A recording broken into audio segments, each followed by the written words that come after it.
وقال الملأ من قوم فرعون، اور قوم فرعون کے سرداروں نے کہا، اتذروا، کیا تم چھوڑ دو گے موسیٰ و قومہ، موسیٰ اور اس کی قوم کو، لیفسدوا فی الارض، کہ وہ زمین میں فساد پھیلائیں، ویذرک، اور چھوڑ دیں تجھے، وآلہتک، اور تیرے الہوں کو۔ قوم فرعون کے سرداروں نے کہا کہ کیا تم موسیٰ اور اس کی قوم کو ایسے ہی چھوڑ دو گے، یعنی وہ تیری مخالفت میں دعوت دیں اور تیری اطاعت کو چھوڑ دیں۔ مصر کی قدیم تاریخ بتاتی ہے کہ ان کے کثیر معبود تھے اور فرعون کو سورج دیوتا کا بیٹا اور اس کا اوتار کہتے تھے۔ حسن بصری رحمۃ اللہ نے کہا کہ فرعون بتوں کی پوجا کرتا تھا۔ فرعون کے سرداروں کے نزدیک ایک اللہ کی دعوت فساد فی الارض تھی، کیونکہ اس سے دوسرے تمام معبودوں کی نفی ہو جاتی ہے۔ ہر فرعونی نظام غیر اللہ کی اطاعت کے اصول پر قائم ہوتا ہے، تو جو کوئی شخص اللہ تعالیٰ کی توحید کی دعوت کے لیے کھڑا ہوتا ہے وہ ان کی نظروں میں باغی اور مفسد بن جاتا ہے، حالانکہ زمین کی اصلاح تو توحید اور حسن اخلاق اور حسن اعمال کے ذریعے ہی ممکن ہے، اور جس راستے پر فرعون چل رہا تھا وہی فساد کا راستہ تھا۔ قالا، اس نے کہا،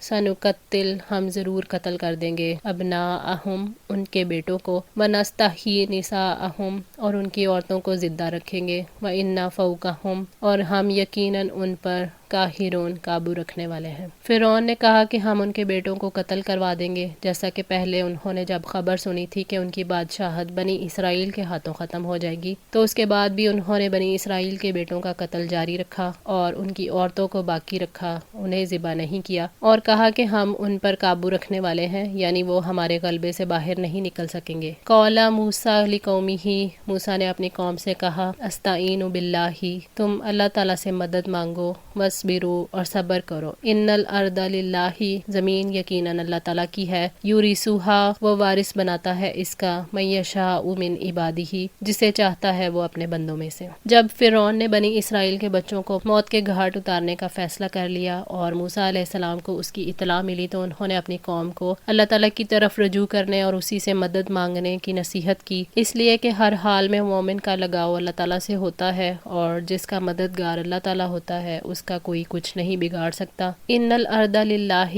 یعنی زمین کا مالک تو اللہ تعالیٰ ہے، زمین فرعون کی ملکیت نہیں کہ وہ اس میں اپنی مرضی کرے اور اپنا حکم چلائے۔ اللہ تعالیٰ اپنی حکمت سے اپنی مشیت کے مطابق جس کو چاہتا ہے حکمرانی عطا کرتا ہے۔ اللہ تعالیٰ کے دشمنوں کی حکومت کے دور میں آزمائشیں آئیں، امتحانات میں ڈالا جائے، تب بھی آخری کامیابی ایمان والوں کے لیے ہی ہے۔ حضرت موسیٰ علیہ السلام نے صبر کرنے کی دعوت اس لیے دی کہ فتح کا فیصلہ اللہ تعالیٰ کی طرف سے ہوتا ہے، اس میں جلد بازی نہیں کرنی چاہیے۔ انسان نہیں جانتا کہ غیب میں اس کے لیے کیا چھپا کر رکھا گیا ہے اور اس کی بھلائی کس میں ہے، اس لیے اللہ تعالیٰ کا فیصلہ آنے تک صبر کرنے میں ہی بھلائی ہے۔ والعاقبۃ، اور انجام، للمتقین، متقیوں ہی کے لیے ہے، یعنی اچھا انجام اللہ تعالیٰ سے ڈرنے والوں کا ہے، چاہے وہ جلدی ہو یا دیر سے۔ اللہ تعالیٰ کے راستے میں کوششیں کرنے والوں کو چاہیے کہ اپنے دلوں سے یہ نکال دیں کہ انجام کیا ہوگا، اور اس وسوسے کو دل میں جگہ نہیں دینی چاہیے کہ باطل پر ہونے کے باوجود جن لوگوں کا اقتدار قائم ہے وہ ہمیشہ اسی طرح سے رہیں گے۔ قالوا، انہوں نے کہا، اوذینا، اذیت دے گے ہم، من قبلی، اس سے پہلے، ان تأتینا، کہ تو آئے ہمارے پاس، ومن بعد ما جئتنا، اور اس کے بعد جب تم آ گئے ہمارے پاس۔ بنی اسرائیل ایک طویل عرصے سے فرعون کی اذیتیں برداشت کر کر کے تنگ آ چکے تھے۔ انہوں نے موسیٰ سے کہا کہ آپ کے آنے سے پہلے یہ ظالم ہمارے بیٹوں کو قتل کر دیتے تھے اور ہماری عورتوں کو زندہ رکھتے تھے، اور آپ کے آنے کے بعد بھی یہی سلوک ہمارے ساتھ کرنا چاہتے ہیں۔ قالا، کہا، عسیٰ ربکم، قریب ہے کہ تمہارا رب، ان یہلک عدوکم، کہ ہلاک کر دے تمہارے دشمن کو، ویستخلفکم فی الارض، اور تمہیں زمین میں جانشین بنائے، فینظر کیف تعملون، پھر وہ دیکھے کہ تم کیسے عمل کرتے ہو۔ موسیٰ علیہ السلام نے انہیں اچھے وقت کی امید دلاتے ہوئے کہا کہ امید ہے تمہارا رب تمہیں حکومت عطا کرے گا، پھر وہ دیکھے گا کہ تم کیسے کام کرتے ہو، اس کا شکر ادا کرتے ہو یا ناشکری کرتے ہو۔ وَلَقَدْ أَخَذْنَا آلَ فِرْعَوْنَ، اور بلا شبہ ہم نے آل فرعون کو پکڑا، بِالسِّنِینَ، قحط سالی سے، وَنَقْصٍ مِّنَ الثَّمَرَاتِ، اور پیداوار کی کمی سے۔ اللہ تعالیٰ نے فرعونیوں کو کھیتوں اور پھلوں کی پیداوار میں کمی کر کے آزمایا، ان پر قحط سالی اور مصیبتیں نازل کی، شاید کہ وہ نصیحت قبول کر لیں اور اپنے کفر سے رجوع کر لیں اور نبی کی رسالت پر ایمان لے آئیں، لعلہم یذکرون، تاکہ وہ نصیحت قبول کریں۔ انسان کفر کریں یا ایمان لائیں، وہ اللہ تعالیٰ کی مخلوق ہیں۔ اللہ تعالیٰ نے اپنی مخلوق کی رہنمائی کے لیے انتظامات کیے ہیں، ان کے لیے رسول بھی بھیجے اور وارننگز بھی انہیں بھیجیں. قحط سالی بھی ایک وارننگ تھی جس کی وجہ سے وہ اللہ تعالیٰ کی طرف متوجہ ہو سکتے تھے، لیکن فاسق ہونے کی وجہ سے انہوں نے یہ نہیں سمجھا کہ ان کے کفر اور آل موسیٰ پر ظلم اور قحط سالی کے عذاب کا آپس میں کوئی تعلق ہے. فَإِذَا جَاءَتْهُمُ الْحَسَنَةُ پھر جب آتی ان کے پاس بھلائی، قَالُوا لَنَا هَٰذِهِ تو وہ کہتے یہ ہمارے ہی لیے ہے. یعنی فرعون اور اس کے ساتھی اچھے حالات یعنی خوشحالی اور رزق میں وسعت کو اپنی اچھی کارکردگی کا نتیجہ سمجھتے تھے اور کہتے تھے کہ یہ ہمارے ہی لیے ہے. وَإِن تُصِبْهُمْ سَيِّئَةٌ اور اگر ان کو کوئی تکلیف پہنچتی، يَطَّيَّرُوا وہ بدشگونی لیتے، بِمُوسَىٰ وَمَن مَّعَهُ موسیٰ اور جو ان کے ساتھ تھے. جب آل فرعون پر قحط سالی آئی تو انہوں نے کہا کہ یہ موسیٰ علیہ السلام اور ان کے ساتھی ہیں جن کی وجہ سے مشکلات پیش آ رہی ہیں، یعنی موسیٰ علیہ السلام کی آمد اور بنی اسرائیل کا ان کی پیروی کرنا جو ہے وہ قحط سالی کا سبب ہے. الا خبردار، انما طائرهم عند اللہ یقیناً ان کی نحوست اللہ کے پاس ہے، ولیکن اکثرهم لا یعلمون لیکن ان کے اکثر لوگ نہیں جانتے. اللہ تعالیٰ نے واضح فرمایا کہ ان کا کفر ہی بدشگونی کی اصل وجہ ہے. طائر کے معنی اڑنے والا یعنی پرندہ، اور کیونکہ پرندے کے دائیں یا بائیں اڑنے سے وہ لوگ نیک یا بد فعل لیا کرتے تھے. حضرت ابو ہریرہ رضی اللہ تعالیٰ عنہ سے روایت ہے کہ نبی صلی اللہ علیہ وآلہ وسلم نے فرمایا، نہ چھوت چھات ہے، نہ الو ہے اور نہ ہی صفر. صحیح بخاری 5770. ان کے اکثر لوگ نہیں جانتے جس کی وجہ سے وہ یہ سب کہتے ہیں. حضرت عبداللہ بن مسعود رضی اللہ تعالیٰ عنہ سے روایت ہے کہ نبی صلی اللہ علیہ وآلہ وسلم نے فرمایا، بدشگونی شرک ہے، بدشگونی شرک ہے. 3 دفعہ یہ فرمایا، اور ہم میں سے ہر ایک کو کوئی نہ کوئی وہم ہو ہی جاتا ہے مگر اللہ عز و جل اسے توکل کی برکت سے زائل کر دیتا ہے. جامع ترمذی 1614. وقالوا اور انہوں نے کہا، مہما تأتینا بہ جو بھی تو لائے گا ہمارے پاس، من آیاتن کوئی نشانی، لتسحرنا بہا تاکہ تم مسحور کر دے ہمیں اس کے ساتھ، فما نحن لک بمؤمنین تو ہم تمہارے لیے ایمان لانے والے نہیں ہیں. یہ دشمنی کی انتہا ہے جس نے انہیں اس مقام تک پہنچا دیا کہ معجزہ نازل ہو یا نہ ہو ہم نہیں مانیں گے. فرعون کا یہ جملہ بتاتا ہے کہ حق چاہے مکمل صورت میں موجود ہو، ملتا صرف اسی کو ہے جو اسے حاصل کرنا چاہتا ہے.